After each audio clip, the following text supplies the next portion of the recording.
Okay, good morning, everybody. Good afternoon, good evening, wherever you're watching from. This is the African Reform Movement channel where we discuss all things African reform with an emphasis on Ghana. My name is Uche. If you're joining us for the first time, welcome. And as always, we have our distinguished teacher, Dr. Nii and Widako with us. First of all, I must apologize for the lateness in starting. We've had our clocks go back. So in my mind, it's just 12 noon, I'll wait for 12 noon GMT time. But it should be done 11 a.m. Ghana time. So sincere apologies from me. That was my error. I didn't get the whole clock change and everything, how it affects everything else. That's my mistake. So I do apologize for that. So if you're joining us for the first time, like I said, welcome. Just going to go through a few housekeeping rules with you, or just some housekeeping in general. Dr. Nii is on a number of different social media platforms, which you can see here. If you're going to join us on YouTube, please make sure that you hit the notification bell so you're notified every time we're going live.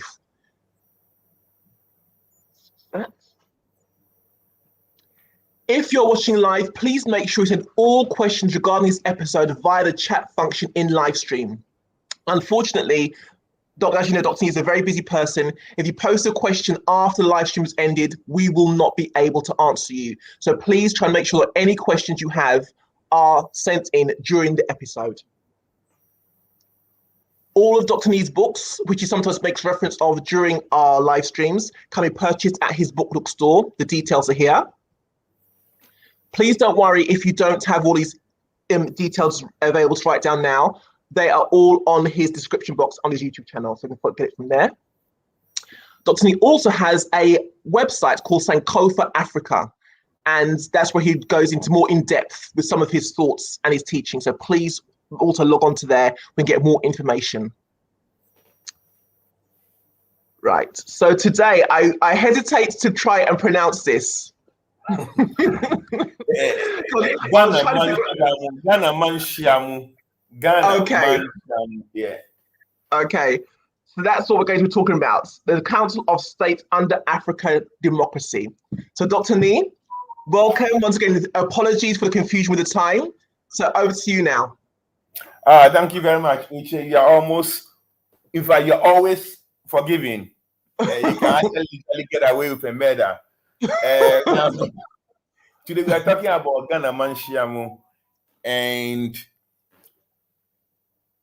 it is a concept of a new concept of Council of State under Afremocracy, and it's templated after Untitled. If you know Untitled, is severally translated as the Federal Council of Ashanti, the General Assembly of Ashanti, or simply the Council of Ashanti. Now, as you all know, Ashanti defeated Dentura finally in 1701, and a new nation had to be built out of rival clans. Konfanoche, the co-founder of Ashanti, had to think about so many things and forging ahead with building a new nation. He didn't take anything for granted. He realized that a nation is like a family. Now, you need different set skills if you have 10 children from 10 women than if you have 10 children from one woman. Yes, definitely. Now, if you do not understand that basic principle from the beginning, you are going to fail. Because when you have 10 children from 10 women, there are other allegiances that you have to take care of. You have to have a mechanism to take care of those other allegiances and other disputes that may arise because of the fact that it's a multi-dimensional family than a unidimensional family. The skills of forging together a polygamous family are different from the skills of forging together a monogamous family. And that's what went into the thinking of Okonfanoche, the great Okonfanoche, over 300 years ago, as he built Ashanti for his friend Kiosetutu. Mm-hmm.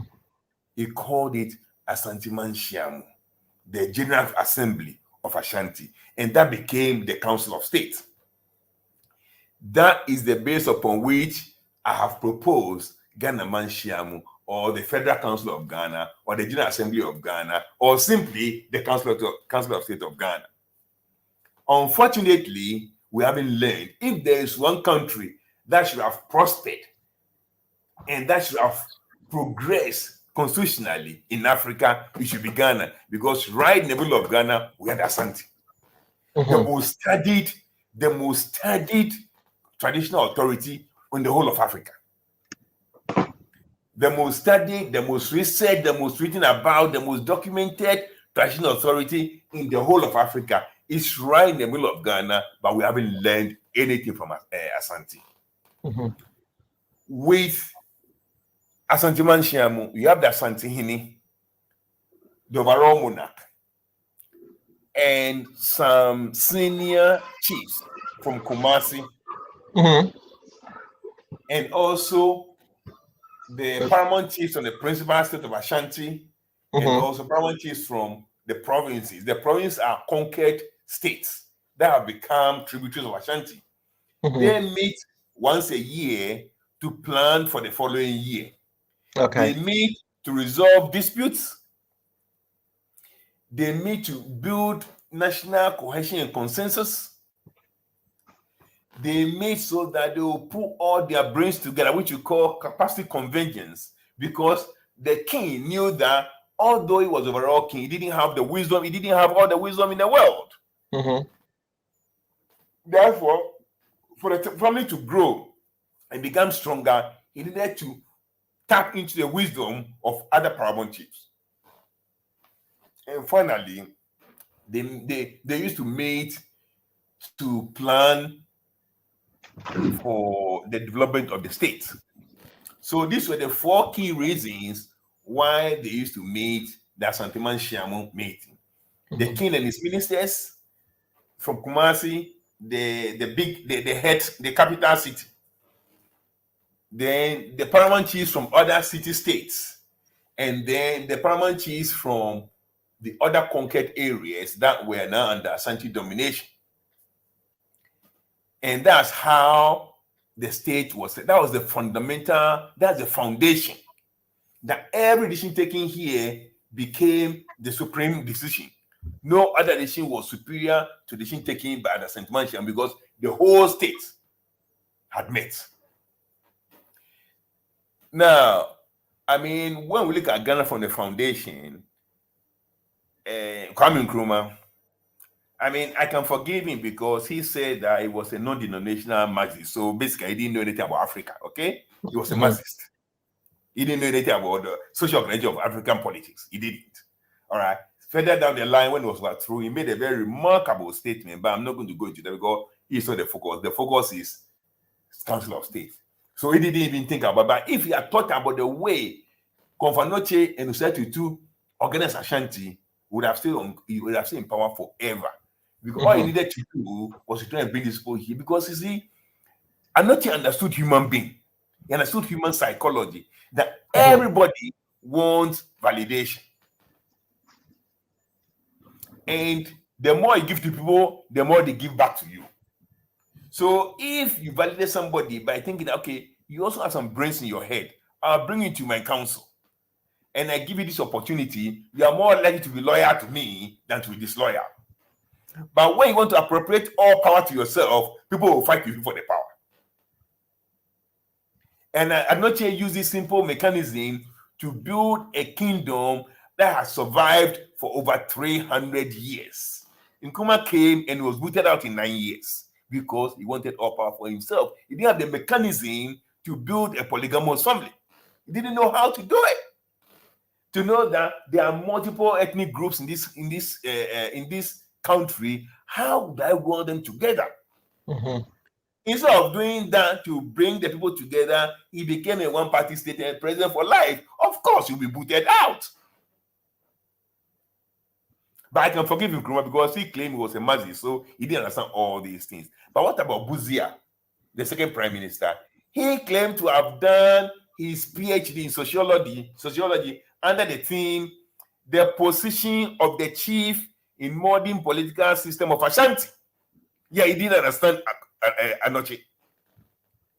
Where is Ashanti in Buzia's Second Republic?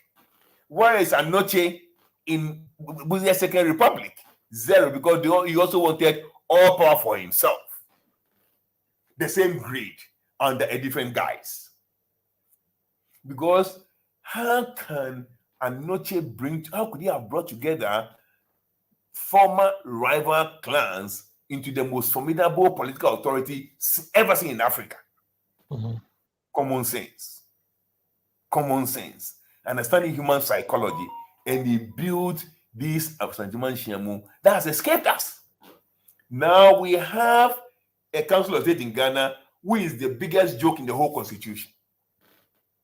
The biggest joke in the worst constitution possible. So you can imagine that the council that we have today, 60% of them are appointed by the president, including the chairman. And from 1992 up to today, not one single decision by any president has been disagreed upon by the Council of State.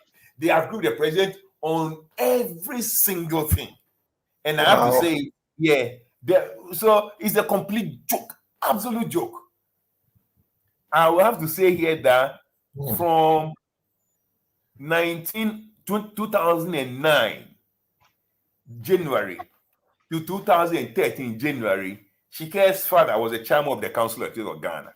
And he never disagreed with the president on one single thing, at least not publicly. They all agree. I'll be very, very lucky if Shike agrees with me on everything for a month. So how can two ugly people agree on everything for 4 years? When a president is completely misbehaving like your mama did, when he actually interfered with the judiciary and pardoned 4 people, three journalists who threatened to rape and kill rape the chief justice or whatever, he actually, and they couldn't tell them, no, don't do that. Let them go to jail. They couldn't advise him. Don't interfere, don't undermine the judiciary. They all looked on. When Nana Akufo-Addo decided that he's going to increase the number of judges in the Supreme Court to 18. How can Ghana have 18 judges in the Supreme Court when America has only 9 and Australia has only 7? They say, no, they can't say, oh, Mr. President, I think it's too much. We don't need 18. No, they won't do anything.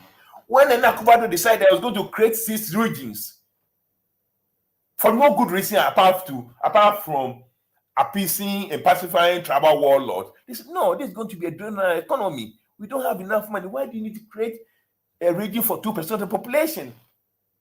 Mr. President, it is not correct. It is not good governance. They wouldn't say that.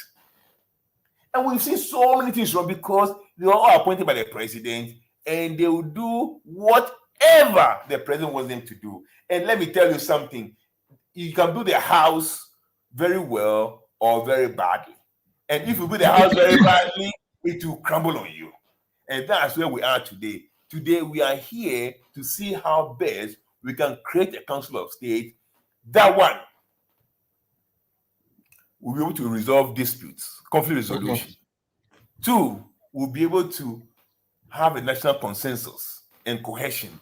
3, that we're going to have convergence of capacity, that people know how to go from parts of the country will be brought together. And 4, fundamentally, that we should be able to plan national development from that place, so that it's not that when it's time for election, president says, I'm going to build a hospital here, I'm going to build that. No. We want to have it well planned by a council that represents the whole nation proportionately. All right, first slide. Okay. Oh.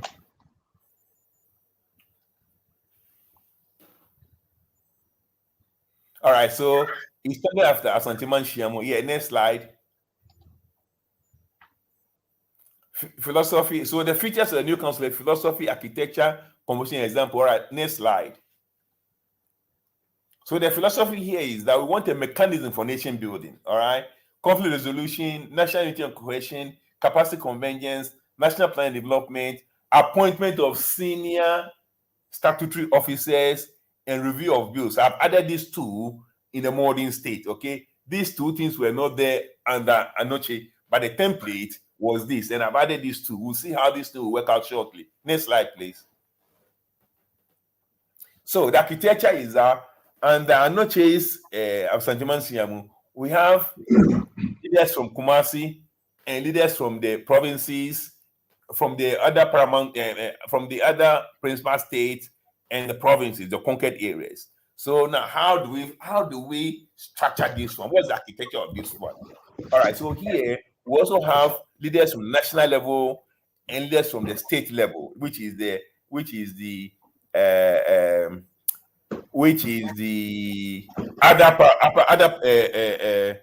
principal states in the provinces. All right. And then we have traditionally, okay. So from the national level, we have, okay, so this is what we have: 7 members from the national executive, 7 members from national legislature, 3 members from national judiciary, 6 members from national statutory officers, then 22 state leaders. Now, from the national level, we have 23, 7 plus 7 plus 3 plus 6, 23. And then from the state level, that is the principal states and the provinces, we have 22. And then we have the traditional leaders, 5, to link the 2 states. All right, so we have 50 members of national, of the Council of State. Next slide, please. Okay, so for the national level, we have the president, the prime minister, and 5 senior members. We've discussed it before, so we know what you're talking about. From the executive, president, prime minister, 5 senior ministers, that is 7. From national legislature, parliament, we have the speaker and 6 MPs, 3 from government and 3 from opposition. Then from the judiciary, we have the chief justice and 2 other judges, at least from the level of appeal court. Then from the national statutory officers, we have the head of civil service, chief of defense staff, IGP, head of intelligence, governor of Bank of Ghana, and auditor general. So these are big senior statutory officers who will come with their expertise to help and guide the government in governing, to help and guide the president. These are very, very important. And mind you, the head of civil service is statutorily the secretary for this Council of State. So these are people with wide range of experience in governance already, but they are not politicians. They will bring their capacity on board for national development. And then we have state premiers and speakers of state parliament. We know we have 11, we are going to have 11 states. So 11 premiers and 11 speakers of parliament is 22. And then, of course, then we have 5 representatives from NTA. NTA is National Traditional Authority. Now, next week, I'm going to talk about the state and stew, the role of traditional authority under Afremocracy. State and two, and we'll talk more about the NTA because it's going to be National Traditional Authority. It becomes an authority, no longer National House of Chiefs. Okay, they need to have some teeth to bite. National Traditional Authority, they'll have 10% of members of the Council of State from National Traditional. So there will be 5 members there, and they are going to be the bridge between the state executives and the national leaders. All right, so this is the composition: 50, 23 from national, 22 from state, and 5 from National Traditional Authority. Thank you. Next slide, please. Examples. Okay. Here we are talking of how would the Council of State work, and it's going to work on the committee concept, so that we have committees representing the 5 super ministries, and then we have a committee for appointments, and we have a committee for public admin and accountability that will be headed by the Auditor General. Then we have a committee for bills and constitutional affairs that will be headed by Chief Justice, and we have a committee for appointment that will be headed by maybe head of civil service or something like that. But the structure is that we're going to operate 8 committees that will look into issues and then bring the issues to the floor of the General Council. So if, for instance, all right, we'll come to that very shortly. If, for instance, there is an issue with accountability, Auditor General's report, they will study it there carefully and then they will bring it to the floor for general members to vote upon. The same thing will happen to all the other committees. If, for instance, there are 3 people chosen to contest for instance, Governor of Bank of Ghana, the appointment committee will vet them, will do everything, and we'll drop one and bring two to the floor. And when the two are brought to the floor, the general members of 50 will then vote upon the two to choose one of them. We are not going to allow the president to appoint governor of Bank of Ghana, to appoint chief of defense staff, to appoint Supreme Court judges, to appoint all those things. No. We take it from me. It's going to be appointed by the Council of State. Okay? And the appointed committee will vet them, will make sure that they have all the requisites, they meet all the requisite criteria. If three people are chosen, they will drop one, they will bring two to the General Council, and General Council will vote and choose one. So that those officers are answerable to the Council of State, to the whole Council of State, and not to the president alone. Because the president is also a member of the Council of State. He's the president of the Council of State. Asante Nii was the president of the Ghanamanshiamu, but it's not him alone. The Council of State will decide on who takes those very, very important, because we want independence. Mm-hmm. We want people to function well. We want competent people to function well. Not the president's brother-in-law or friend or classmate or whatever. We've had enough of that, and it has not worked. Okay. The next example is National Development Planning. National Development Planning. So we decide that we are going to have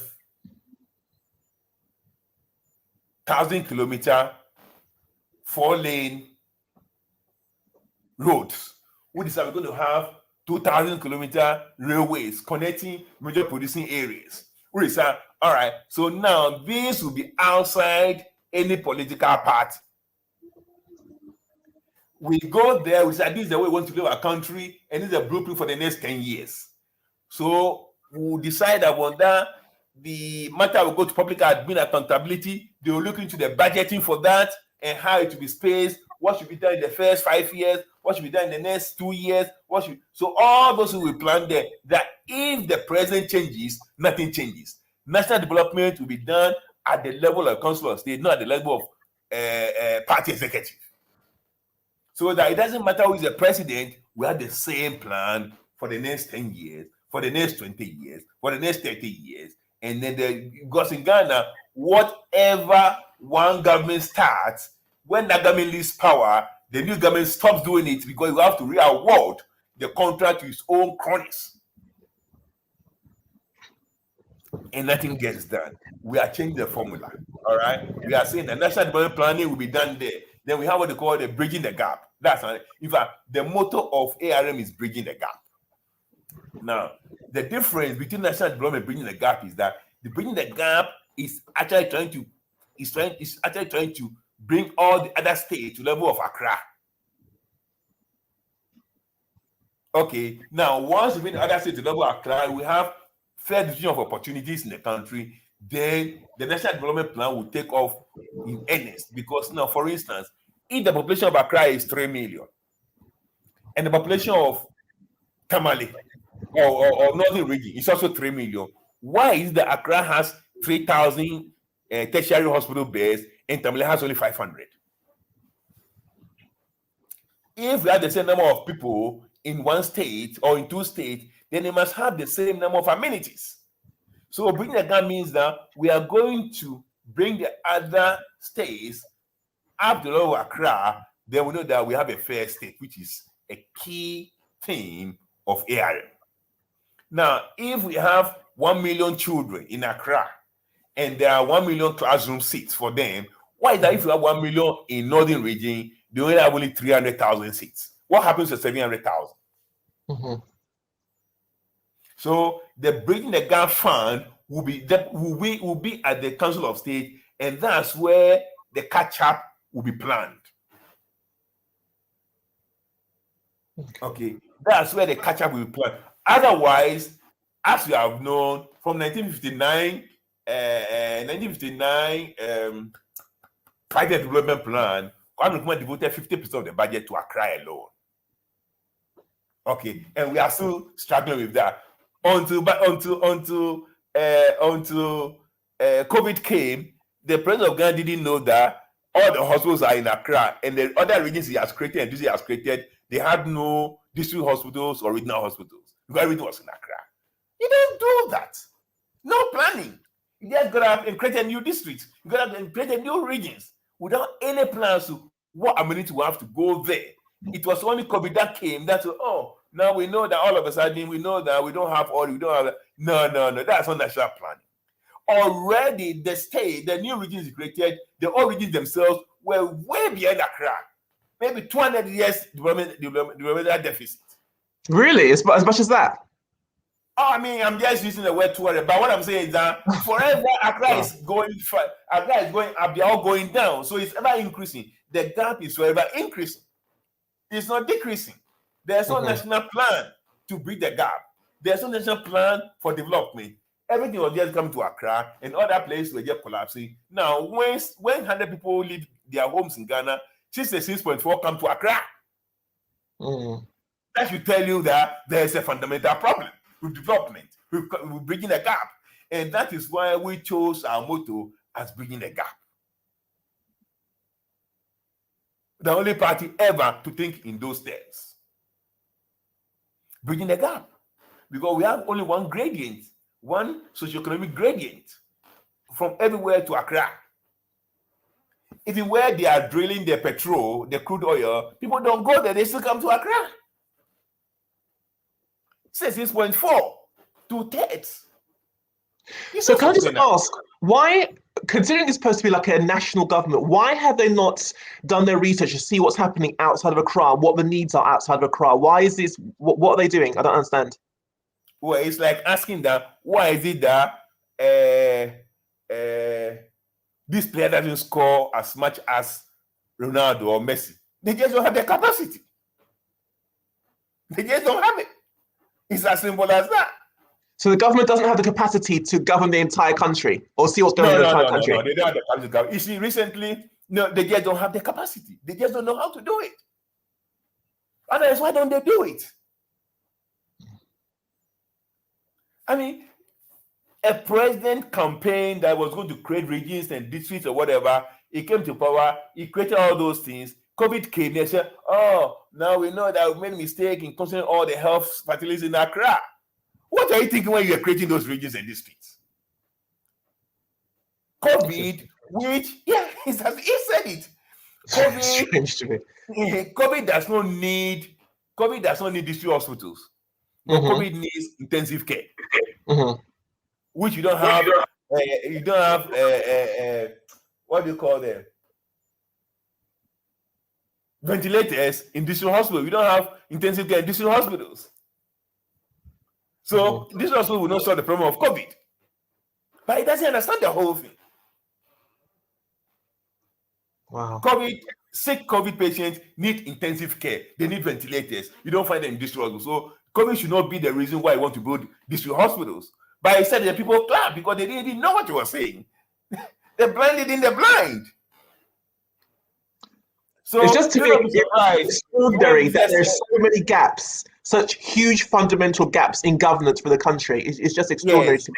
I'm sure that other countries are the same, but it's just when you put it like that, it's just beyond belief that you're supposed to be looking after welfare. Like you've got multiple children to look after, and you only look after one or two. You're supposed to be looking after all of them. That's why you have them. You're supposed to be paying attention to all of these things. He only wants to look after the child of his dearest sweetheart. He has 10 children from 10 women, but only one of as you said, as you said earlier, He doesn't have the skills to organize the 10 children into one unit. No idea whatsoever. It's crazy.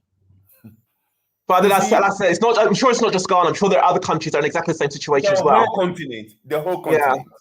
Yeah. The whole continent. I mean, as we are speaking now, the population of Lagos is more than the population of Australia. I can believe that. No plan. Yeah. More than 25 million people there. No plan. They just live together. They just live and whatever. The same thing happens in Accra. I was talking to a friend recently. I said, do you know that Ghana at independence was just 5 million? Smaller than the population of Greater Accra today, and they couldn't manage it. They couldn't manage 5 million people with over 200 million pounds in our reserves. With about half, we are producing 50% of world cocoa, 500,000 tons then For 5 million, we couldn't manage it. 5 million people at independence, we couldn't manage it. We went bankrupt in 9 years. An absolute joke, and nothing has changed. Things have gotten worse. Because there's no plan. There's no Ghanamanshiamu. There's no Afremocracy. There's no template to follow and to bring different people together in a United Nation that is geared for proper development. This is what we have to do. When I say the example, these are the examples. For instance, appointment of senior state officers. We know, all right, the moment somebody becomes president, then all the competent people will come from his region. That's what happens. Mm. And we know they don't know anything. If the president doesn't know anything, let alone his appointments. We know that. They cannot stand there and talk. I'm talking to you now for 30 minutes without referring to papers and whatever. They just don't know. And they will appoint people because they were in the same secondary school. They come from their family, their friends, their girlfriends, they are this, they are that. And that's when we sit down there, nothing we can do. Your mama appointed somebody, governor of Bank of Ghana, who had his PhD in political science. Because he went to the same secondary school. And council could not say, no, sir, you cannot do that. This is how to run the country.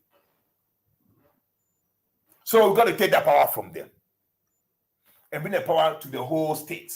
Mm-hmm. The Council of State. Let the council look through the appointment committee of eminent people. Let them go through step by step, vet them, check their experiences, check their practical achievements, do everything. And then they bring, if 3 of them are vetted, 2 of them will be brought to the General Council for them to vote on one. Whoever wins becomes the Chief Justice, becomes the Chief of Defense Staff, becomes the Governor of Bank of Ghana, becomes the Auditor General, becomes that, and that person is answerable to the whole state, not to the Santa President. Cha Omanyaba. Thank you very much, Dr. Nii. This. Okay.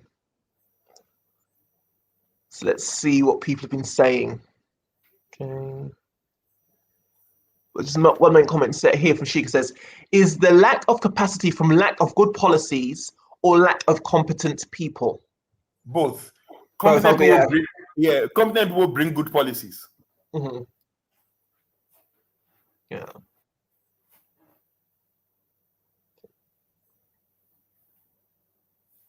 Okay, there's just comments here, but nothing specifically. If you have any questions about the presentation that Dr. Nii gave, please feel free to write in. He'll be more than happy to answer them for you.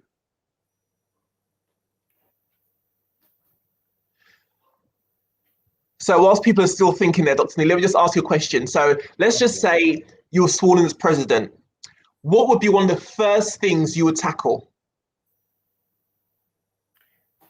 Create a team, a competent team. That's the first thing. Mm-hmm.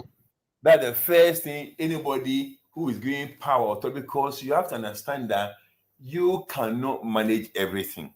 Mm-hmm. Even if you think you know everything, you cannot manage everything. That's it.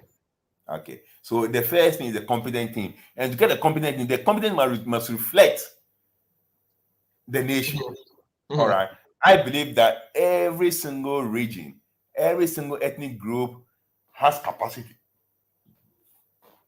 It's your responsibility to go looking for them, like a football team. A good coach will go everywhere to get the best players. So if you ask a coach, what will be the first thing you do when you are given this job as the coach for Liverpool? Say, I have to build my team. Right. Yeah.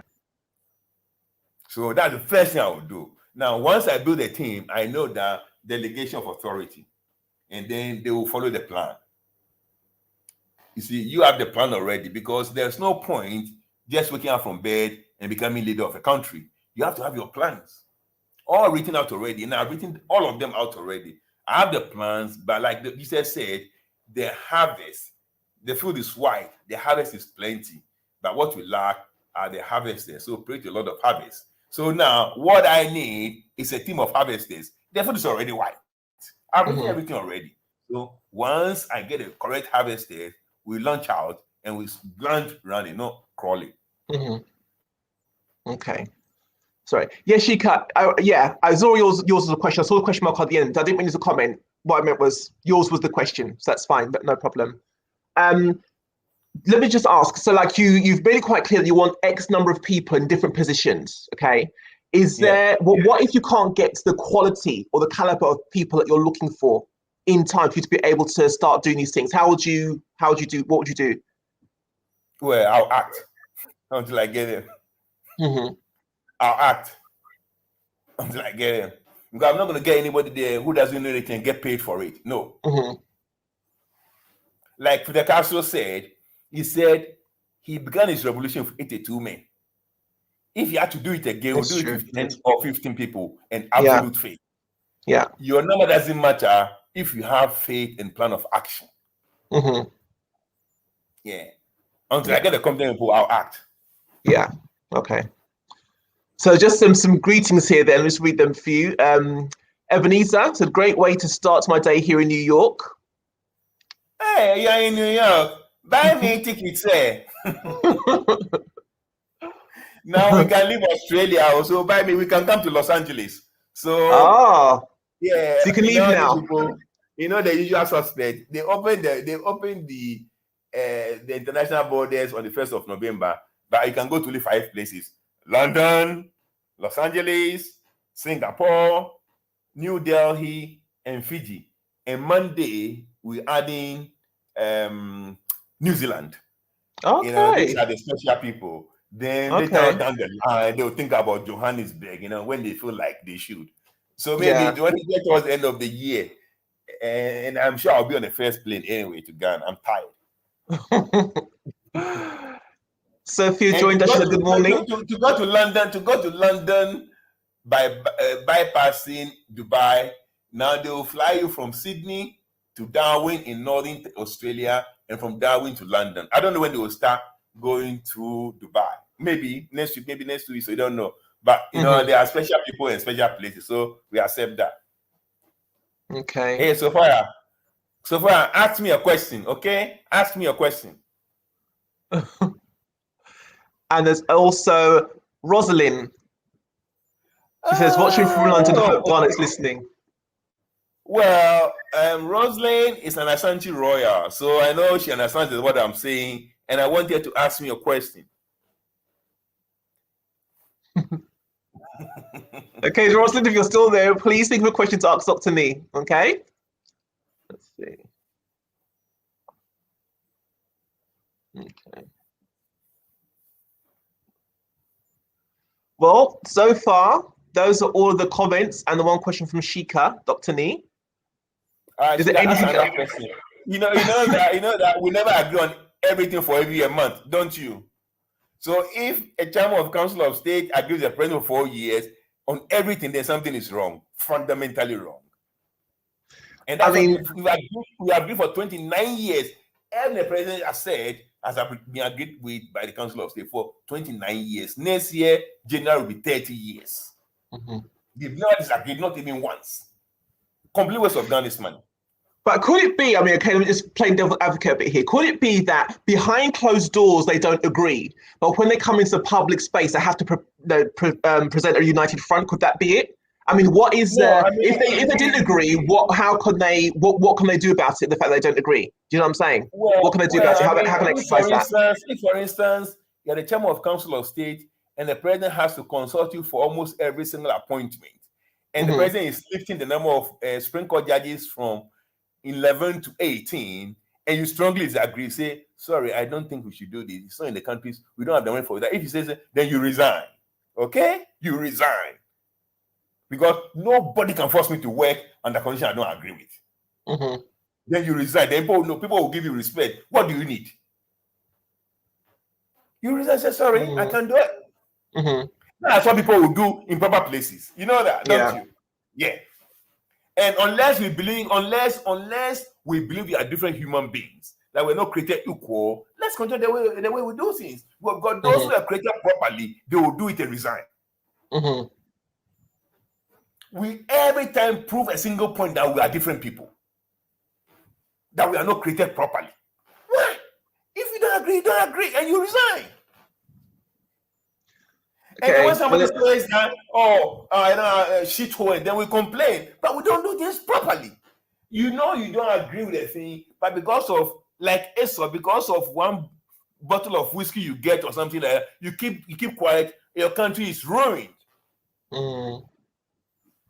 You have no excuse to hold a position of responsibility and not air your views out. And if you disagree with the president or whoever, you resign and let the president appoint somebody who come and do his bidding. At least you have peace with yourself and with your conscience and with your God. But we are struggling to climb that ladder. Because you see, if you are not careful and you resign, your wife may insult you and may even leave you for being stupid. After all, country is the country for you. Why don't you keep quiet and just chop your money some? That's the way we think. Very, very low consciousness. Mm-hmm. I think as well, because sometimes over here, it's not necessarily, well, I'm going to say it's not necessarily on a wider scale, but I don't really know. But you'll also find the same things going on over here in different Western governments, whereby they don't agree on certain things, but because of what will happen to them, because of the fallout for them if they do disagree, they think, well, if I resign, I'm too old to start again. I'm not talking about UK, but in Australia, we have what they call the cabinet code. Okay. Right. Now, if you go to cabinet and something is discussed there and the majority wins, you don't talk about it openly. Mm-hmm. But within the cabinet, they know your position. Yeah. Okay. Yeah. Now, but if you're a backbencher, this is what happens in the Westminster system. If you're a backbencher, that you're not part of the cabinet, you're part of the government, your party is in power, but you're not part of the cabinet, you are free to disagree. In fact, you are free to cross floor. You are free to cross floor when you are voting in parliament. If you disagree with your party's position, even if your party is in government, if you're a backbencher, if you're on the back bench, you are free to cross cabinet and vote against the government. But if you're a member of cabinet, you can't. Okay, so that's not a personal issue. That's a cabinet. That's a code of conduct within the cabinet. Right. It doesn't matter which party is in power. Okay, but now outside parliament, outside the cabinet, public servants resign. Okay. Public servants resign. We have that here as well. Like when they just can't agree on certain things, just totally against the conscience, they resign. Yeah, we have that here too. Yeah. We have that here too. But not in Ghana, not in Africa. Because, like I said, your wife will insult you, your children will tell you you're a foolish father, this and that and that. Ma bononi. It's a country for you. It's a country for you. Now you've lost your job. You are coming home for me to do what? Low consciousness, low, bottomless pit consciousness. Wow. Yeah, as I keep saying, every time we have these conversations, I just recognize there's such a lot of work to do. Like I say, not just in Ghana, but across every country, there's so much work to do. And wrestling with the mind, trying to get people to change their mind about a belief they've had for so long. The case of Ghana is very painful. The case of Ghana is very because you know what Anoche did in Ashanti region, in Ashanti, has not been equal. Let me tell you, he founded United Ashanti in 1701 before the UK was formed in 1707. Ashanti is older than the UK. Ashanti is older than the UK. Somebody who has never sat in class 1 before, he stood there and said that no, to build a new nation from among rival clans, you got to do certain things. Because everyone wants validation, everyone wants recognition. So give me a bit of power. And now, so you realize that in Ashanti, you have to find Ivor Wicks and read about him in Ashanti. In Ashanti, the principal state, okay, when he was going to, so many clans, when the nation decided that, look, we cannot have so many states, it decided that it was going to form a solid army, a solid state. Now, any clan that was able to produce 10,000 men for war, that clan became a principal state. So there was selection criteria. Then any clan that was able to give a certain amount of gold dust for the war machine, that became a principal state. Now, those ones that could not, they were asked to join the principal space as divisions. So from day one, I'm not just started economic federalism. Now I'm in power. Not any useless group of people, then they became a region. Any useless beggars, they became whatever, creating regions all over the place. No, you must mean business. And within a generation, Ashanti covered the whole of Ghana and part of Ivory Coast and part of Togo. They meant business. So how is it that he was able to do that with the little that he had, and that these guys are not able to even like replicate 1% of what he did? What is the difference between how they think? Oh, I mean, there was Saul and there was David. Consciousness. There was Saul and there was David. Saul lost everything, every war. David came and won every war and built a complete wall of defense around Israel. So people are different. If you have a Saul, you will suffer. And that's what David himself said. When righteous men rule, the people rejoice. When evil men bear rule, the people mourn. All right? It's as simple as that. We have Sauls in the world, we have Davids in the world. You are talking to a David now. It has a difference. I'm not sure what's one. Because they look at the world differently. It's very difficult to see what does Messi see that other players don't see. But it's what it is. Yeah, it's what did Einstein see the other physicists did not see? But it's just what it is.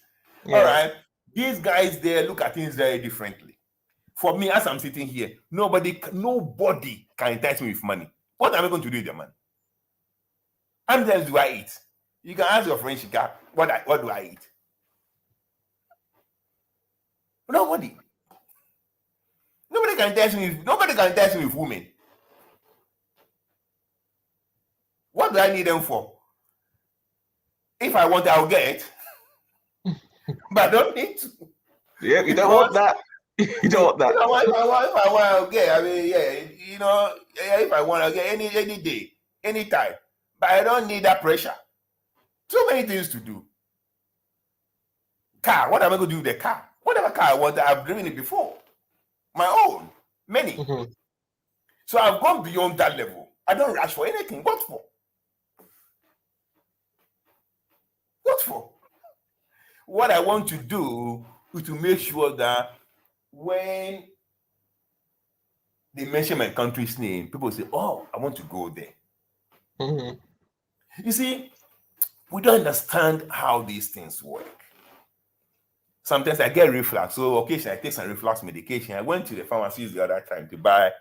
I wrote my own prescription, okay? I went to buy it, and I've actually ticked a box that I don't want brand substitution, which is generics. Okay. Now, there was this Indian girl there working. She didn't know me, obviously. She didn't even look at it. She came and she gave me generic.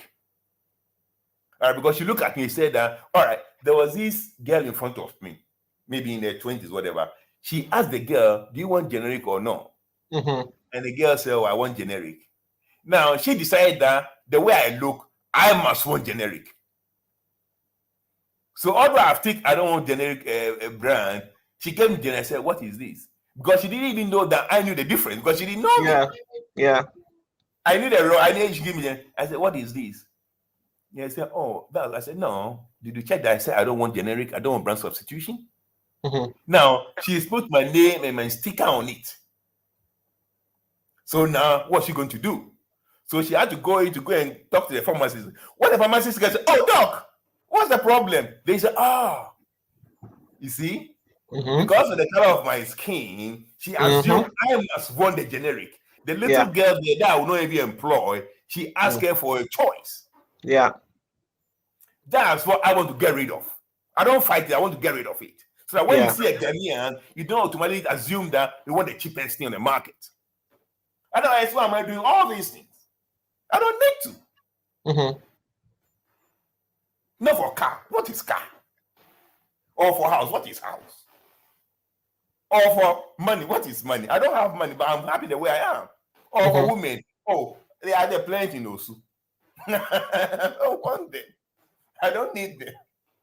You know what I'm saying? So we have to up our game. You know, we have to up our game. You know, it's too low. Look at what you have as Council of State. I mean, how can this perform? How can this perform? Yeah. So that's the thing. This Indian girl decided that I must vote the generic. So now, when the boss came, he said, "Oh, dog." Then she realized that, she picked on the wrong guy. I said, "Yeah, I didn't want to harass her. I just want to make sure that she gives me the." Now they put my sticker there. The moment you remove the sticker, you can't use it anymore. You can't use that box again. So what's going to happen? So then I had to give myself another prescription there, and I made it a repeat, so that I was giving. I just said that, you know, there's very little difference between the two. I just wanted to teach her something, that she didn't look at somebody and decide what the person must want. Yeah, she has no right to do that. So later on, I was talking to the pharmacy. I said, "Yeah, you know, it's a little girl. She's been silly, you know. She felt this and that." I said, "Yeah, doc, hey, I'm going to talk to her seriously." I said, "Dude, I don't want to create mess. I don't want to create a scene here." So I wrote to piece for my own self. So she gave the boss gave me a new the proper brand. Okay, the proper brand on top of what my sticker is already. He said, "Oh, no, don't worry, don't pay." I said, "Oh, no." He said, "Oh, no, don't worry, I don't pay. I'm going to teach the bit of science." What I'm saying is this: Africa is so low that an Indian will even look at me and decide that I want the cheapest. Africa is so low. And where we are, we really belong there because it's our own doing. When others were others were giving vaccines for COVID for free, we had an arrangement that we brought a middleman from somewhere in the Gulf and we're giving $9 per vial or something, or some crazy stuff that you're actually stealing from your country to a foreigner. What kind of mindset is this? Who respect people like this? Who? I wouldn't. Our concept of government shithole, or even worse, bottomless pit.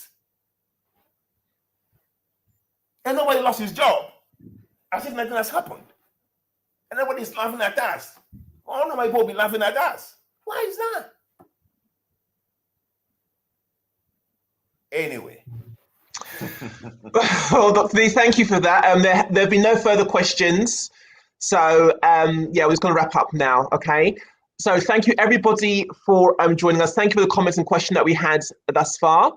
And we will be joining you again this time next week, 11 o'clock Ghana time. 11 o'clock Ghana time, correct? Okay. And next week, we are talking about the state and the stool, the role of traditional authority and Afremocracy, because we've got to take our country back. Sorry, Dr. Nii, you cut out there. Could you just repeat that statement again? You just cut out there. Just repeat that statement again. The state and the stool. The state. Okay. The stool is chieftaincy. The state is the government. All right.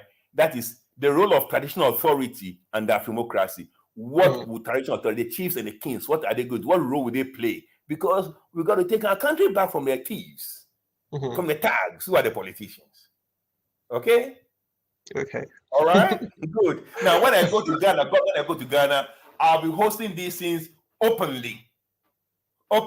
So you'll be watching me from London. I'll organize openly for the thieves and tags to know that the money's in town. Okay. On that note, we will leave you. Next week will be Sheikah who'll be hosting it. So that'll be wonderful. And I'll join again the following week. But until then, have a wonderful week. Enjoy your weekend. Take care. Thank you for joining us. All right. Bye. Bye, everybody.